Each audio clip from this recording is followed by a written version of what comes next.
Hi there. In this lecture we see one of Nezhmetdinov's greatest achievements on the chessboard. It's like a work of art. It's well celebrated. It puts Nezhmetdinov on the map. It did on social media like YouTube years back when I covered some of Nezhmetdinov games.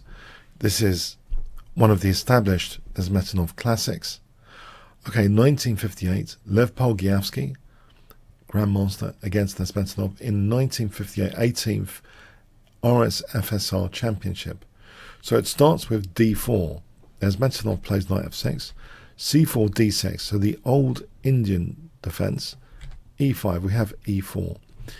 You might wonder, can we play this ourselves? What about d takes e5? White could play like this, and here it seems best with modern engines to play knight c6 as opposed to knight bd7. On knight bd7, maybe white can get a small edge. So, yeah, the queens have come off. It shouldn't be that difficult to play the position, but knight c6 actually might be even better for black to equalize fully. So a5 here, bishop f5, you can see that black's got active pieces. And actually, this is an even position, and you might wonder, okay, knight g5, we just put our bishop back, right? An interesting little bit of trivia here, if you ever get this position, is that h4 is possible. It sets a really funny trap. Knight takes f7. Guess what we could play here?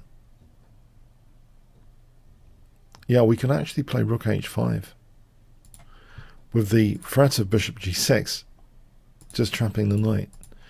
And it leads to white having to play a concessionary move, bishop c5, and white's getting it in trouble. This position, white's getting in the spot of bother. White's actually going to be significantly worse. So yes, h4 is interesting. If rook g1, rook h5, and this is a small edge for black. So anyway, e4 is played, forgetting all of this exchange of queens scenario. E takes d4, queen takes d4, knight c6, queen d2, g6, b3, bishop g7, bishop b2, black castles, bishop d3, and now knight g4. We see an inaccuracy here, knight ge2. White should actually just castle queenside.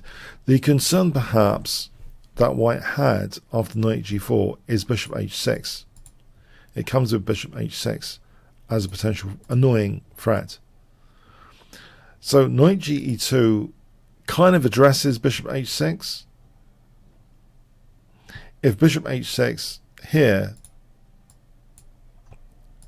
these players are not silly. They were trying to mitigate things. The f4 is an even position, trying to mitigate against bishop h6. It's an even position. However, instead of knight ge2, castling queenside is interesting. So say a5, f4. This position, f4 is possible. And it looks as though black's threatening bishop e3. White could actually play very interestingly with rook e1 and justify the bishop staring down this diagonal. So a variation to show that exchange sack is interesting with f5. Positional exchange sack, knight b5, trying to get this knight out of the way, trying to get a strong attacking pressure. This position is very scary for black indeed. And let's say d5, e takes, knight f2. White ends up, after the smoke clears here, white ends up with a small edge overall. So white's the exchange down, but 3, 4, 5, 6, 3, 4, 5, 6. Pass pawn there, but white has overall a small edge. It's a strong looking position. Other pawns may be falling off soon. Okay. So yeah, castling queenside basically was possible. On bishop h6, f4 again is useful for white with an advantage. So a5, f4. If knight f3 here, bishop h6 is super annoying. If king b1, knight b4, this position is also, it's more interesting for black, this scenario, actually. White's got to be careful castling queenside. These scenarios are very active for black. Knight e2, queen takes g2, black's better. So anyway, knight ge2 was played. We have queen h4. Knight g3 makes things worse, actually. g3, it seems, had to be played. So say queen h6, white could actually just take the queens off, and it wouldn't be the game it was, of course. It wouldn't be the brilliant game.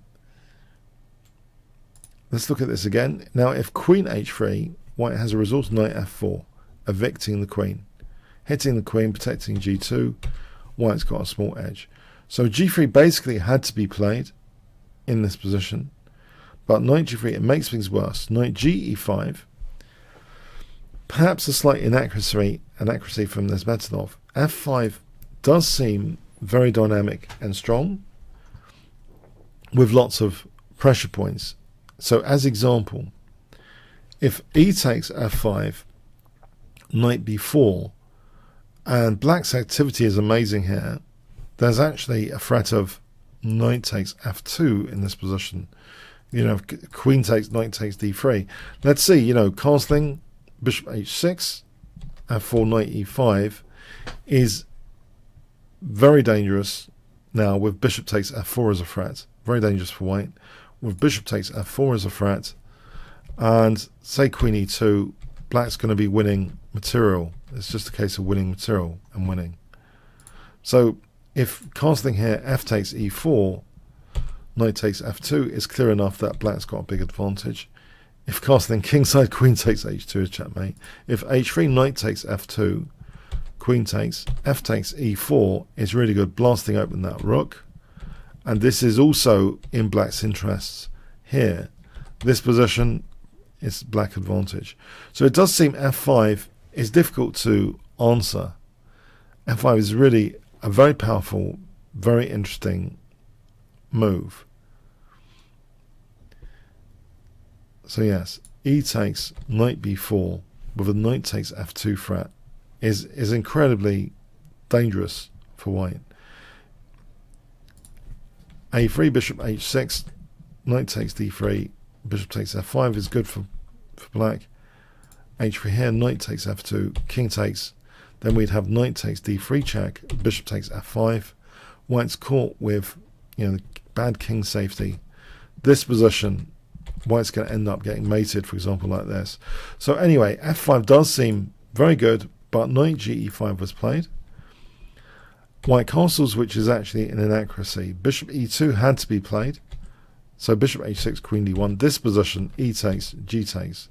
White could castle and has to sacrifice a piece to avoid getting checkmated with knight d5. This would give white's king an element of solidity and pick up a pawn on c7. Black does have a small edge though. So bishop e2 had to be played though. We have white castling, f5, f3 is a mistake now. E takes, g takes, this situation is even, actually. So yes, if knight takes d3 instead, queen takes, bishop takes, check, and actually this situation is okay for white. Yeah, this is a scenario which is fine. So this really makes things a lot worse, f3. It's creaking on the dark squares. It looks visually creaking on the dark squares. So e takes, yes, certainly had to be played. This would have been fairly safe. If f4, f3, yeah, knight takes, queen takes, bishop f5. White's doing okay here. So anyway, f3, yeah, without mistakes, there can be no brilliancy. Bishop h6, we have queen d1, f4. Knight ge2, g5. Knight d5, we have g4, g3, f takes, h takes, queen h3. So it's very dangerous when Nezhmetdinov has his queen near to the opponent's king. And you might think, one downside for attacking players, can their queen sometimes be trapped? That's something to be aware of. You know, the queen's quite an expensive asset. One downside for attacking players, they've got to be careful about the queen being trapped. So bishop e6 is played here. This is perfectly fine in this position because it challenges e3 control. If the bishop can come to e3, it's a crisscross. So just to show, well, bishop c2 is played. If f takes e5, bishop takes d5 weakens e3, and then bishop e3 is winning. Simple as that there. If bishop c1, bishop g7, and this is very strong for black, with the knight coming into f3, very strong attacking position. So here, for example, yeah, the king's in trouble, and black's getting a crushing attack. So bishop c2 is played, and just rook f7 now is played. On bishop takes d5, queen takes, this situation, bishop c3, let's take this situation, with knight f3 check, queen h2 check, knight e7 hitting the queen.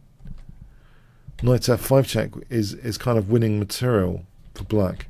This is just a scenario where we can potentially win material and get the advantage like that. So we're going to be winning material. We can counter-sack the exchange there and still be better. So okay, so rook f7 is played.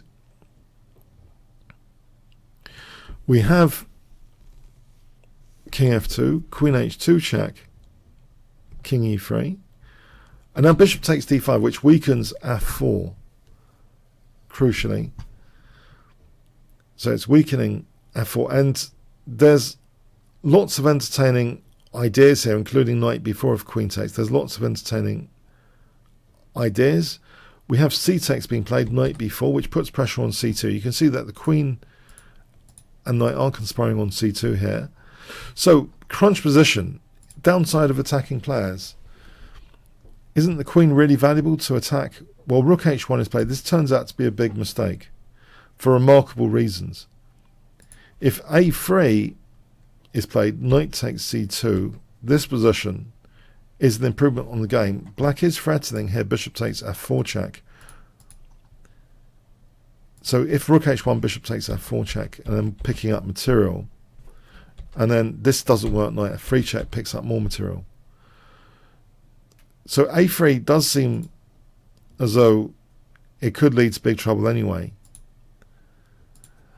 After queen h3, yeah, it's troublesome for white for sure in any case. With this bishop takes f4 check threat, among other things. So white would have to play very carefully. But anyway, rook h1. So okay, so here, black to play. Now, if you haven't seen this before, 500 points if you can find the next move. It looks as though our queen is being skewered, to the bishop. Looks as though a queen and bishop are skewered. So what would you play here to get out of this? 500 points. Okay, it's a funny move. Now, if we played queen g2, just to be clear, rook takes h6 and white's winning. This check on f3 is not doing anything. Particularly, white is actually winning here. The king's evacuating. So actually, rook takes f4. It sets up an amazing double check idea.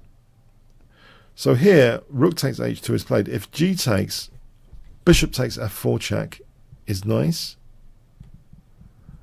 Say knight takes c2 check, and that holds the king actually against even going to d4. So it's actually winning the queen there. This is a winning position for black. So that's really funny stuff. Bishop takes f4 check here.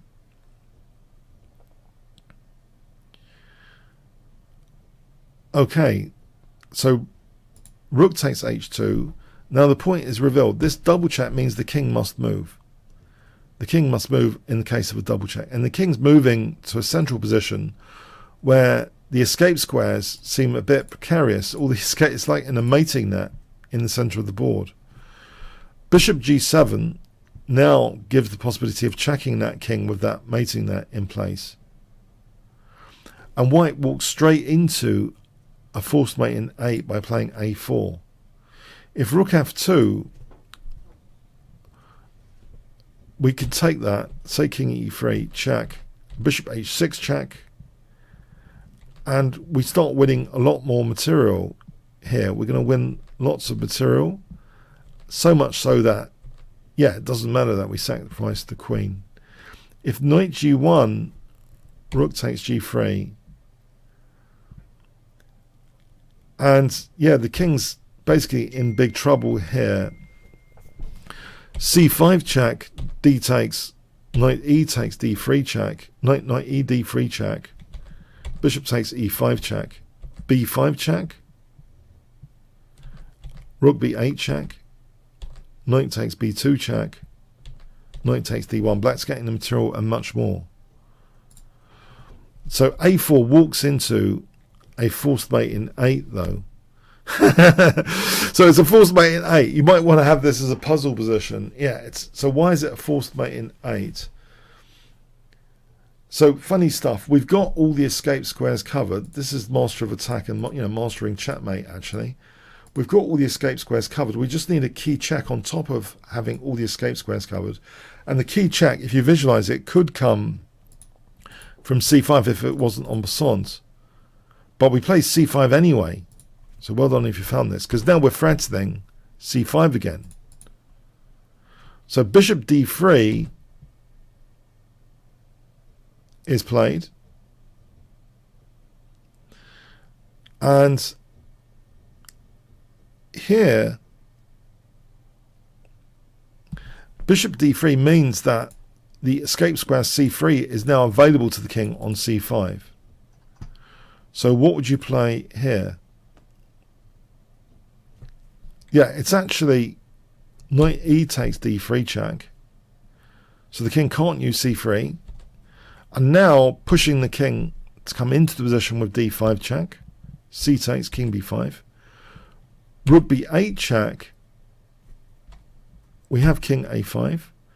Knight c6 check, and this ends the game. Because if king a6, knight db4 check is a checkmate.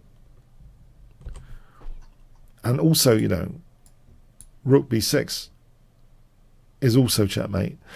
Yeah, this is, you know, this is an amazing game. And Polugaevsky was like really impressed. He said he'd swap his wins against Nezhmetdinov for a beautiful win like this. It's a really, you know, it's like a work of art. It's on the chessboard, the whole double check. I would say that the central tactic is the double check. How and attacking players have to be wary about their queen being trapped. It's the double check which creates this amazing kind of trap, you know, natural move from white, natural looking. It's the double check power that really creates this amazing scenario, which is winning for black. So the double check has been described as the dive bomber of the chessboard, as a famous quotation. Double checks are so incredibly powerful. So we get a kind of mating net situation here with the king stranded, just waiting, you know, c5 check in principle to be built up. And yeah, it's pretty helpless, the variations for white here. Incredible stuff. It's games like this which really put Nezhmetdinov on the map. And hence this particular course, choosing a lot of examples from Nezhmetdinov. Okay, hope you enjoyed this. Thanks so much. All comments, questions, likes and subscribes, really appreciated. Thanks so much.